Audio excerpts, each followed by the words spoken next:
Insurance agents from around the world, welcome to the Insurance Guys podcast, hosted by yours truly, Scott Howell, and the incomparable Bradley Flowers. For agents, by agents, we're here to share real-life experiences, tips, and insights related to all aspects of both being an insurance agent and running a successful agency. So sit back, turn up the volume, and let's get down to business. Insurance agents from around the world, welcome to the Insurance Guys podcast. I am your fearless host and leader, Mr. Scott Howell with I Protect Insurance and Financial Services, based out of Huntsville, Alabama. Before we get started on today's episode, please help me welcome. He's a 6'3" sophomore from Saraland, Alabama, first team parade All-American, Rivals 5-star recruit. He is single-handedly bringing the kindness revolution to the Mobile metropolitan area. Please help me welcome the incomparable Mr. Bradley Flowers. How are you, Bradley? I'm great, Scott. How are you today? I am doing fantastic. Proud to be in beautiful Mobile today. Excited that we did not get blown away by a hurricane a few weeks ago. And you and I are going to have burgers and beers tonight. Burgers and beers and talk about insurance agencies. It's going to be an exciting night. If anybody wants to come join us, they're more than welcome. Although this will be aired in the future, so they would have to have a DeLorean to come back and have burgers and beer with Absolutely. us. Guys, before we get started, this podcast, our mission is to help you guys in any way we can. Whether you're a principal agent, a CSR, an associate agent, doesn't matter. We're here to help you in all aspects of running a successful and profitable insurance business. And before we get started as well, I'm excited to have our guest today.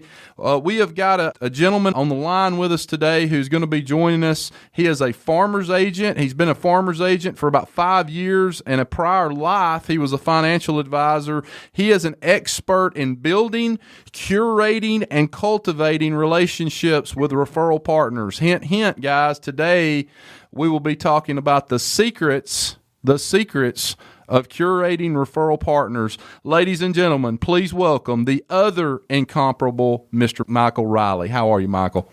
Thank you very much for the warm introduction. I appreciate it. I am humbled to be on the show today. So. Well, thank you. How are things in Roseville, California today? Are you in Roseville?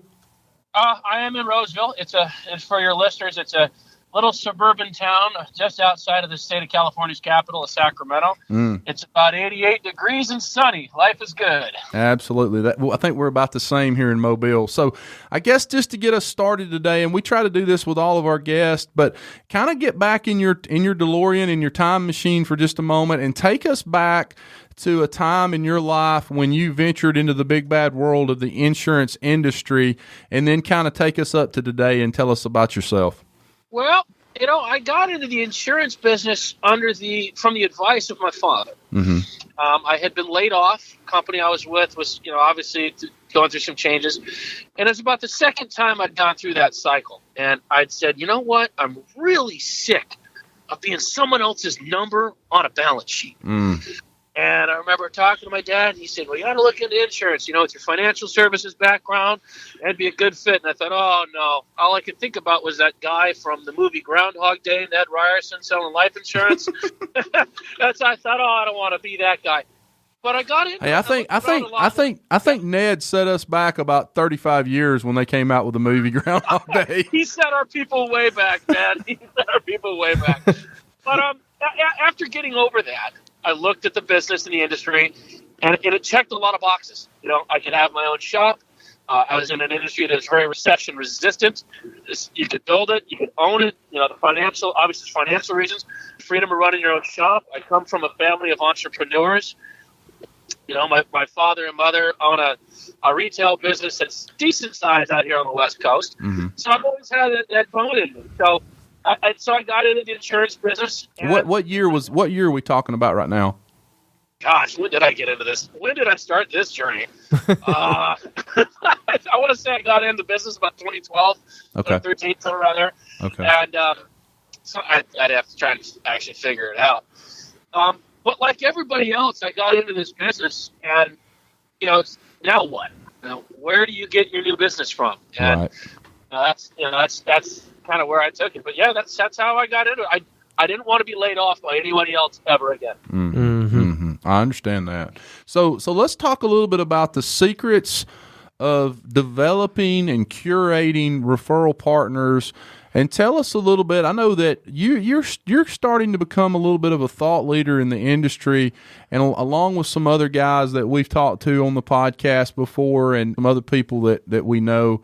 But you've kind of started making a name for yourself and understanding the secrets of how to curate referral partners. And guys, for the 250,000 insurance agents that are listening to this, let me say this, okay? When we're talking about curating referral partners, today we'll probably specifically be talking about guys that are, and I don't want to speak for you, Michael, but more the mortgage lender, mortgage broker, real estate agent. But it doesn't have to just be that. It could be, if you've got a niche in a market and you're doing dry cleaners or restaurants or general contractors, these same principles apply regardless of what you're trying to, who you're trying to get in the boat with. So let's talk a little bit about that and tell us some of your secrets of what you're doing that's working. I'm more than happy to. My niche really is with the mortgage lenders, and that really was because I knew the business. With loan officers, the first thing what you got to remember is you got to know what animal you're hunting, so to speak. Loan officers are just as crazy, arrogant, competitive, and everything else under the sun like every other insurance agent, right? Other thing you have to remember, too, is as an insurance agent, when you go to a lender, well, you're not the only one that's done that before. Right. What? I know. Crazy. I know. Absolutely crazy. You mean I'm not the only one that brings pastries? I know. The donuts and the Starbucks card, that should win it all, right? Right. It doesn't.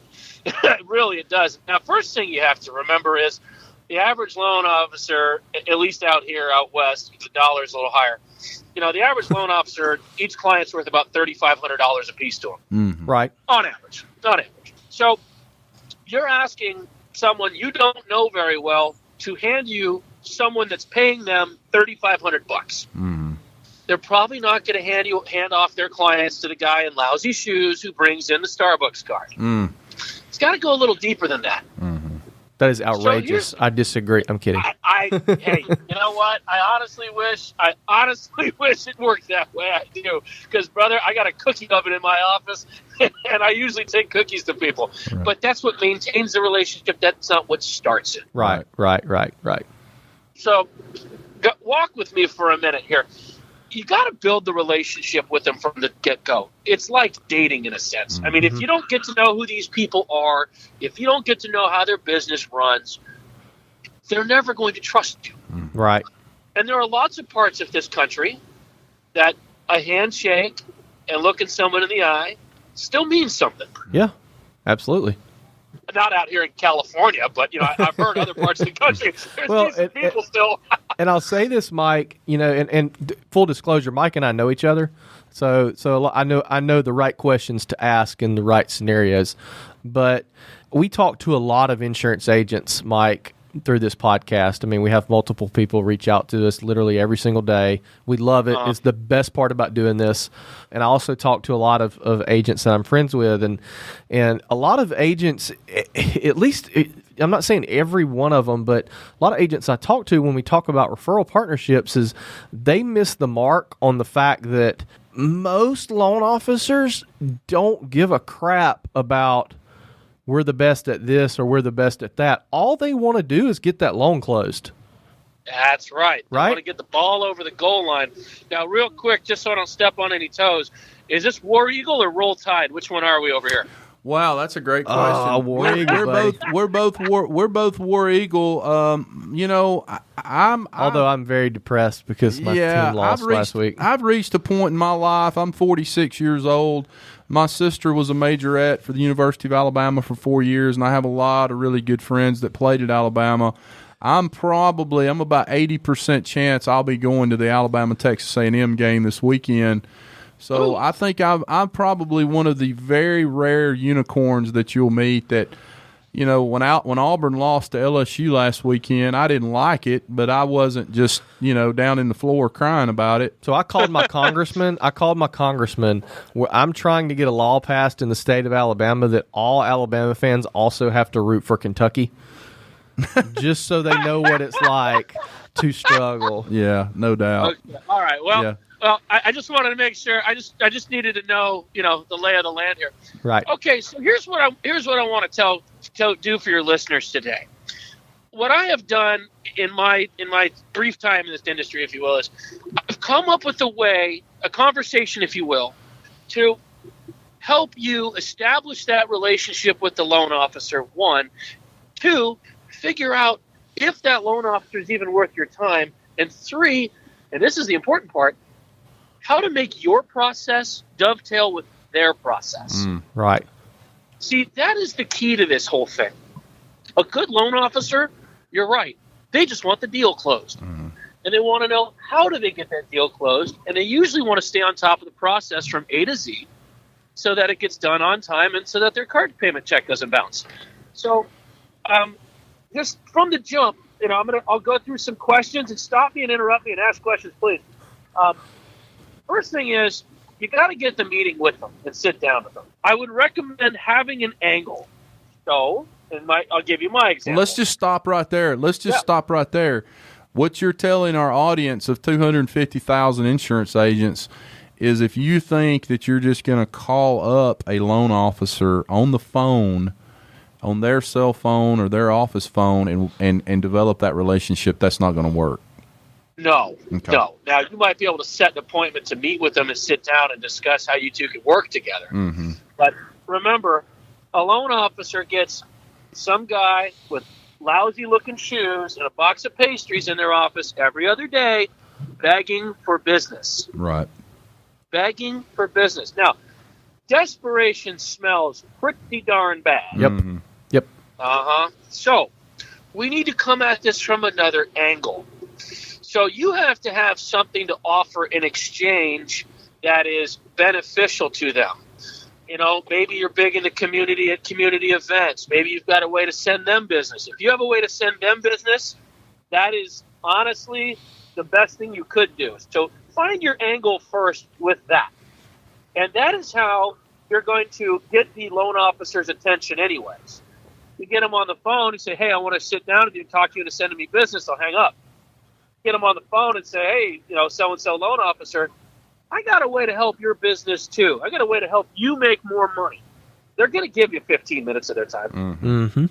Right? So that's the first thing. So now that you've got that out of the way, when you get an appointment set with them, you go meet with them, if you're having drinks or whatever, I would say do it at their office.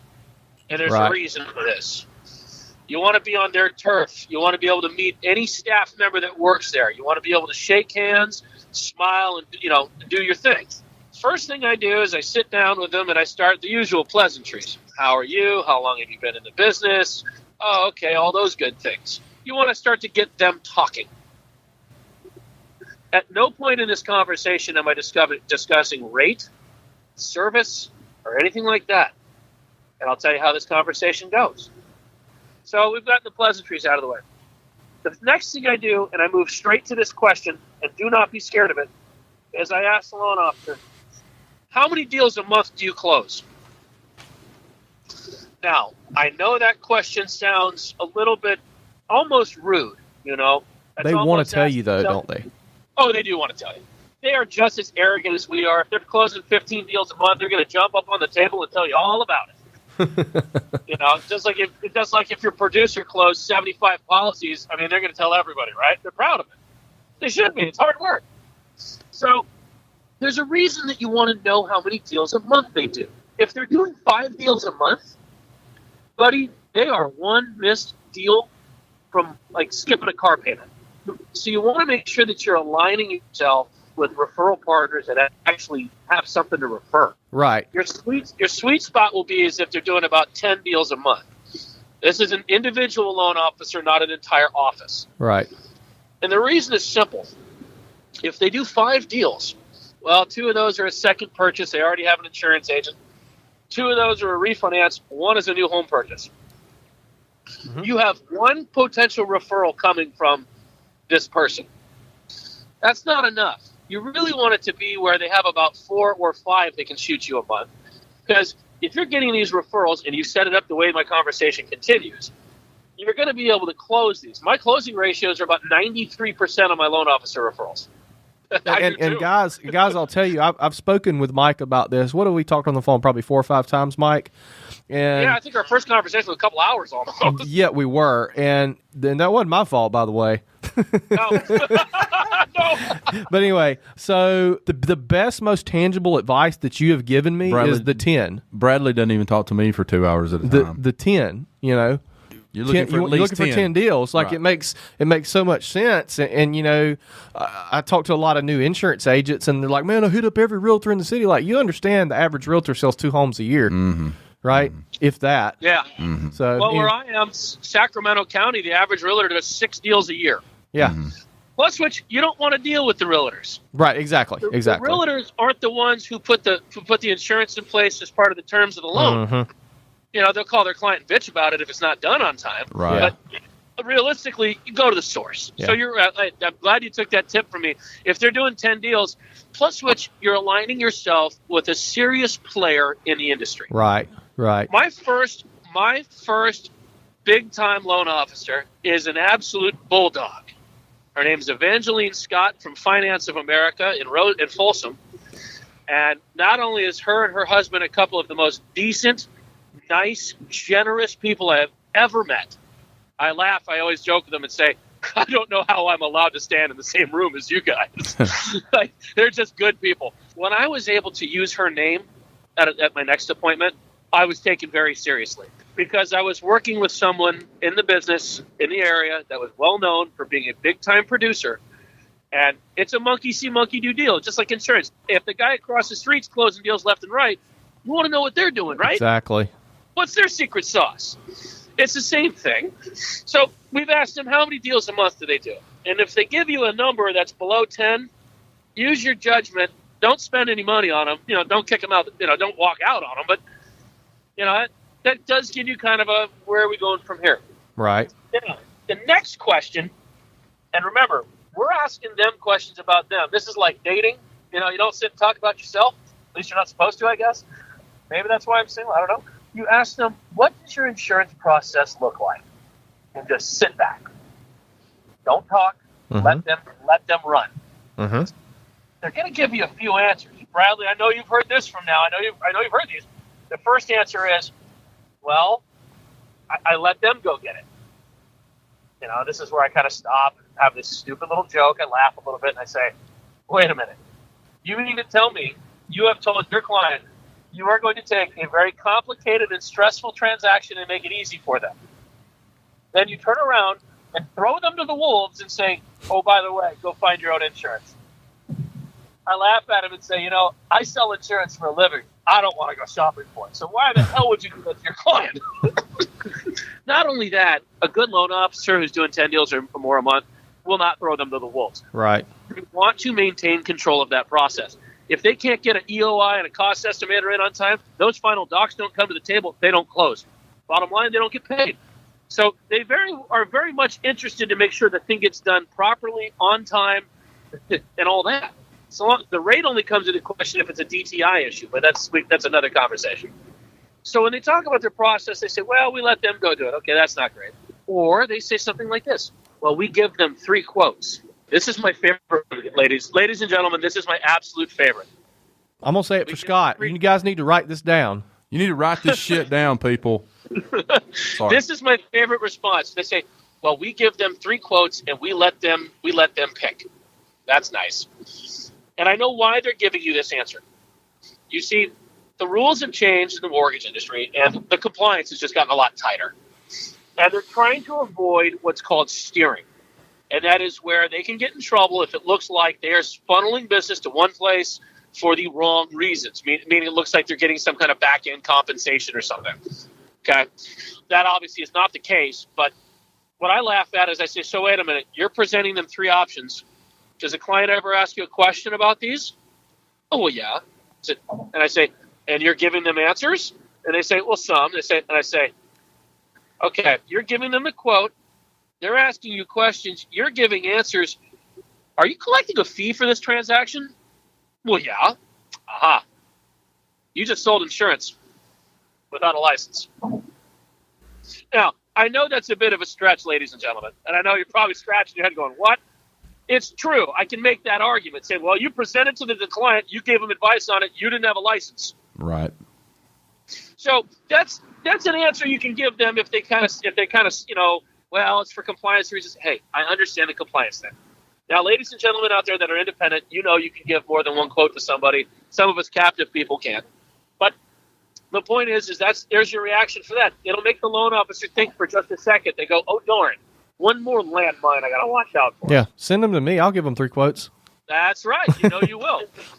Or my last one. Well, Mike, we already work with somebody. Don't be discouraged on this question. I love it when they're working with somebody. Perfect. How many pastries are they bringing you, Rick? Well, I asked them, and this is if you have a way to send them business. And I say to them, well, that's nice. I'm glad that you have a good relationship. I like hearing about other people in our industry that are doing it the right way. And I mean that. However, I do ask them to say, well, how much business do they send you? Have they sent you any business? Have they helped you develop relationships with more realtors? How? Just let me. And they usually will say, well, no. They bring me some pastries every now and then. Now you've already got them thinking about dumping them, that you've just planted the seed. Right. There's another answer you can get.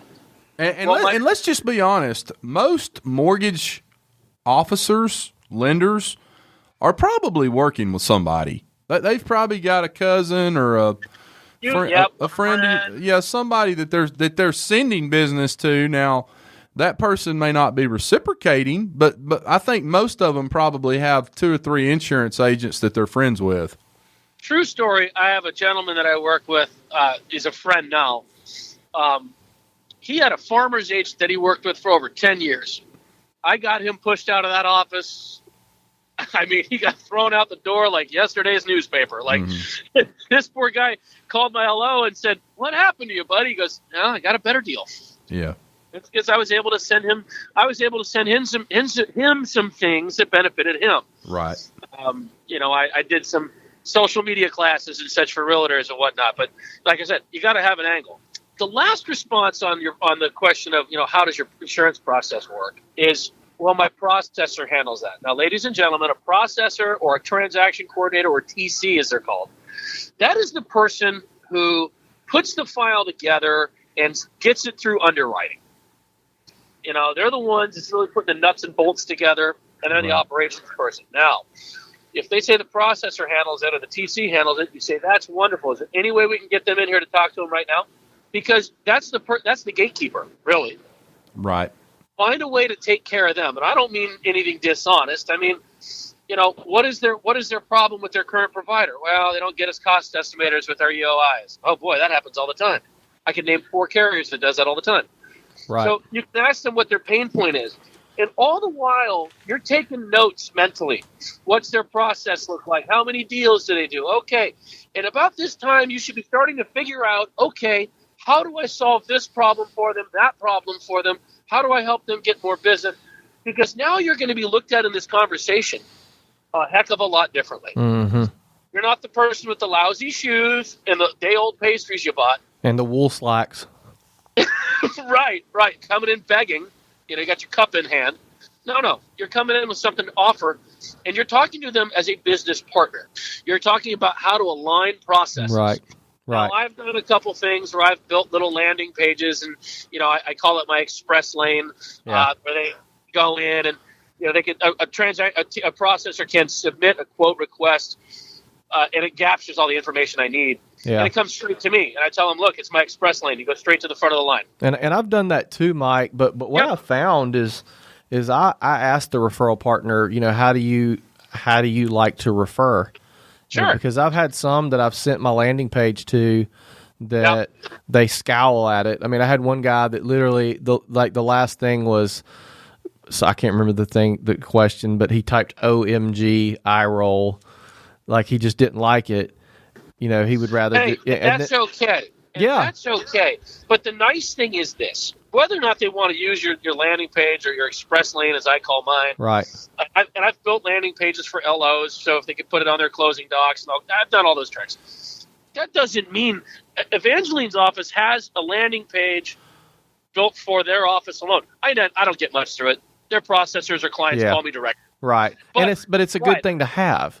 Exactly. It sets you apart from the person with the lousy shoes and the pastries. And there's a guy out there right now looking at the shoes in a bucket. I know, right. There's somebody driving down the road listening to this, looking down at the shoes, and we're sorry. Hey, I got a question. But one more, real quick. But like, I've got this, so it just depends on them, because I've got one loan officer group that I've just recently partnered with that's a younger group, and they're like, "Oh my God, we love this landing page. It's on our home screen." Right. You know what I mean? Right. Sorry, continue, Scott. I just had to say that because I wasn't knocking the landing page. It's however they want to do. Yeah, you know? Right. Here's the problem with you two. Okay, here's the problem with both of you. Okay, I'm about to spit truth to you guys. So you guys are already about 4 steps ahead of everybody else, and I'm sitting here as one of the 250,000 real agents that are out there and thinking to myself, what in the hell are these people talking about on this podcast about a damn landing page? So here it is, Scott. I'm going to show it to you. So this is my landing page for this loan officer. Hold on just a second. So let's explain, because they can't see your phone. Let's explain what you two are talking about relative to a landing page and how that's assisting you to get to a loan officer. Go ahead, get after it, Mike. All right. Landing page is a real fancy way of saying I built a really cheap, easy website. What it is and there's a lot of providers out there. It's all over the place. They're very, very easy to make. Usually it's a subscription service. There's a lot of companies that provide them. Literally Google landing page and you'll come up with a ton. Right. And all that is a website that it's like a one-page website, meaning it's just a spot to capture information, so that it'll have my logo and all that stuff, and it'll say like name, address, closing date, those types of things. It basically says fill in the basic information I need to get this going. Okay. So that way I have what I need to reach out to the client when I talk to them and say, hey, so-and-so's office referred you to me. I have a preliminary quote, because you can work up the basics, and then you can shift your sale. But the landing page is nothing more than just a website. But do you use the same landing page for all of your referral partners, or is it unique to each?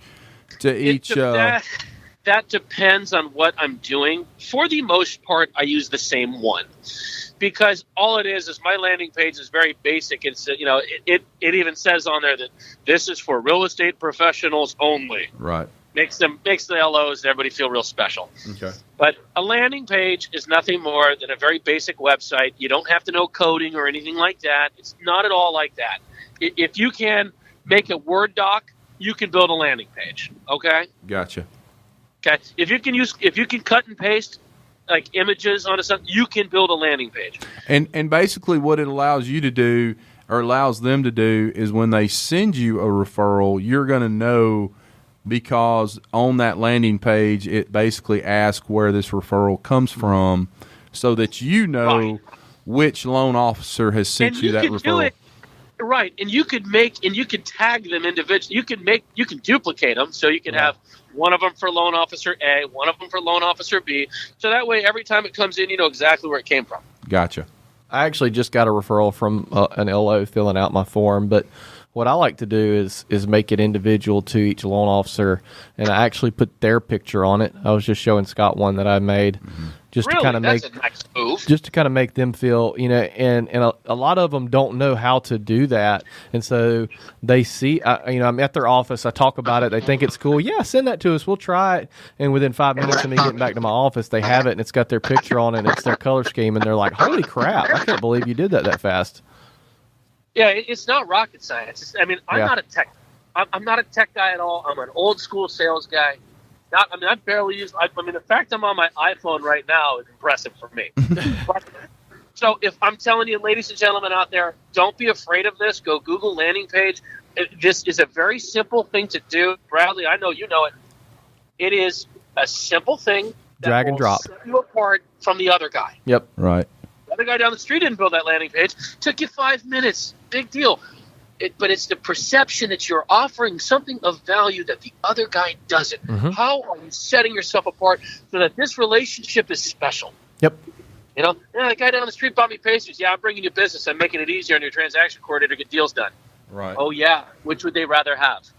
You know, your average loan officer makes a couple $100,000, if not more. Out here, they make about $400 if they're any good. Mm-hmm. They can buy their own coffee and pastries, believe me. So tell us some other secrets before we close out the podcast. Yeah, what are some other secrets? Well, now that we've figured out how they work and all that, here's the next little tidbit, and this is where it's going to translate to more dollars in your agent's pockets. Let's just do some simple math. If you can get 10 referrals or 10 closed deals from 10 referrals, let's say, you got 10 homeowners policies. Now, this is what I tell the loan officer, this is what I tell the client, and this is also one of the things that makes it work. You tell them, look, my first thing I want to do is make sure we get the deal closed. Okay? So we're going to worry about this homeowner's policy first. Now, I know everybody's going, but what about the cross-sell, Mike? Hold on. We'll get there. Hold on. We're not skipping that. The pivot. What you are doing is setting the expectation in the client's mind. You say, hey, look, we're going to get this deal done. And you tell the loan officer this too, because then they know your process. Okay? You have a process. Well, here's what we do with your client. We make sure we get the homeowner's policy done. And once that's all buttoned up and they've had a wonderful experience with you because you were fantastic, you tell them we circle back with the client in 30 days. That's when we do our housekeeping. Now, you get all your documents signed, you get verification of this or that, alarm certificate, blah, blah, blah. And Mr. and Mrs. Client, this is when we talk to you about bundling all your policies. And not only that, your asset picture just changed. So we, honest to God, do need to sit down and have a full asset and risk review. It's at that point that you pick up the cars and you pick up the life insurance because they just picked up a mortgage. They're going to need something to protect that in case someone's income disappears. So you pivot to the cross-sell in 30 days. The beauty of it is this. The client doesn't feel like they're getting sold everything under the sun. The LO doesn't think you're just a product pusher, even though we all are. And your client thanks you for having a solid process where you've taken care of them from when they moved into the home to now that they're moved in, now what? And you've taken care of all of those aspects for them. You've built a relationship with them, with both the LO and the client. So let's do the math. You got 10 household policies. You cross-sell them down the road. That's 2 cars a piece. That's how many cars? 20? And if you can't get 4 or 5 life insurance deals out of that, get out of the business, Right. You can make that work. There's a lot of producers out there that would love to have a 30-account month with 4 life policies, a 30 and 4 month. You kidding? Absolutely. So did you pick up the phone and make one cold call? Right. So what else are we doing for that loan officer that can change the game a little bit? Well, here's some things you should do. Be active in whatever they do. If they sponsor a golf tournament, well, go find out where the third hole, where a par 3 is, and sponsor a $100,000 hole-in-one competition. The insurance policy on that's nothing. Mm. The event policy, you can get an insurance policy that covers that $100,000 if someone actually makes a hole-in-one. And it's only a few $100. Right. So you're out a few $100, but you're telling the LO, look, at your golf tournament, I'm going to sponsor a hole where someone can win $100,000. How's that sound? Mm-hmm. Oh, man, last guy with the lousy pastries didn't do that. Right. Go to their functions. If they are active in the community, find ways to be active with them. Sponsor events. You have to be present. You have to be present. This is not a thing. It's like any other relationship in your life. If you do not maintain it, it will not survive. Right. That's beautiful. Get into their offices. Say, even if it's just stopping in. Now, by the way, after you've established a relationship, every time you go into their office, that's when you bring the pastries for the staff. Because if there's one thing we know about us caged animals in offices, we like to eat. Right. Well, man, I tell you what, I really appreciate you joining us today and talking to us a little bit about how we can, as agents, do a better job and get in front of loan officers. Bradley and I have had these discussions on the podcast and off the podcast, talking about ways that we as insurance agents, I feel like for so long we've all kind of, my office anyway, focused more on the end client instead of focusing on guys and girls who are in the loan business that could bring you multiple homeowner policies a month because they're the ones that are seeing it. Well, I think what a lot of the way the industry's kind of gone in terms of the home buying industry is you have your LO your inspector, your appraiser, and your real estate agent that are all kind of aligned together, and the insurance is just kind of extra. Right. And what It shouldn't be extra, though. Yeah. It really shouldn't be. The deal won't get closed without No, it should be first. Sure. And what the rock stars of this industry have done is they have successfully inserted themselves in that process where it's the realtor, then it's the insurance, then it's the LO, then it's the appraiser, then it's the inspector, and they've inserted themselves in that process. Right. Well, I agree. It's that you got to be involved in the process. Because once you become a part of their process, I have a loan officer that says this, and I know we got to wrap this up, and I'll tell you, this loan officer tells people, look, you can get insurance wherever you want, but I can guarantee you I can close on time if you use my guy. I love that. Because I'm part of his process. He knows where I live. I mean, I have cigars and beers with him at his own home. Like, we know each other. He knows my business. I know his business. And he knows that if he sends me something, it gets done. Absolutely. Because, ladies and gentlemen, their business is very hard to get and very easy to lose. They can send you clients that are in a position to where they don't just want to talk to you, they need to talk to you. Well, guys, listen, you got to get in the boat with these people. You got to get in the boat with these loan officers. You've got to get in the boat with these processors. You've got to be around them. It's just like dating a girl or a guy. The more you work on that relationship, the better the relationship's going to be. You've got to make it easy for them to buy. If you're making promises, you better be able to keep them, because all it will take after spending so much time developing a relationship with a loan officer, it's like cheating on your girlfriend. All it takes is one time, and then it's like the game Candyland where you go all the way back to the starting line. So get out there and get in front of them. Go to the chamber events, do the golf outings, get in front of them, take them to lunch, and make it easy on them, as easy as you possibly can. And I think you're going to be getting a lot more referrals out of these people. But, guys, I really do appreciate you being on the podcast today. As I told you, Michael, I cannot tell you how much I appreciate you being on here. Agents from around the world, listen to me. Get your ass out of that office. Quit aggressively waiting on the phone to ring. Go see these loan officers. Ask good questions. Make it easy for them to buy. Write good business for the agency that you represent, and write good business for the companies that you represent. Mr. Bradley Flowers, I love you. Thanks, Scott. Thanks, Mike. Michael, have a good week, and you are listening to the Insurance Guys podcast. Take care. Thanks for listening to the Insurance Guys podcast. If you need to know more about me, or you need to get in touch with Scott, you can always reach me at theinsuranceguyonline.com or email me at iprotectins@gmail.com. And if you need to get in touch with Mr. Bradley Flowers, go to bradleyflowersinsurance.com or email him at bradley@saralandinsurance.com. Guys, we love you. Thank you so much for listening. We look forward to being with you again real soon on the next episode of The Insurance Guys. Take care.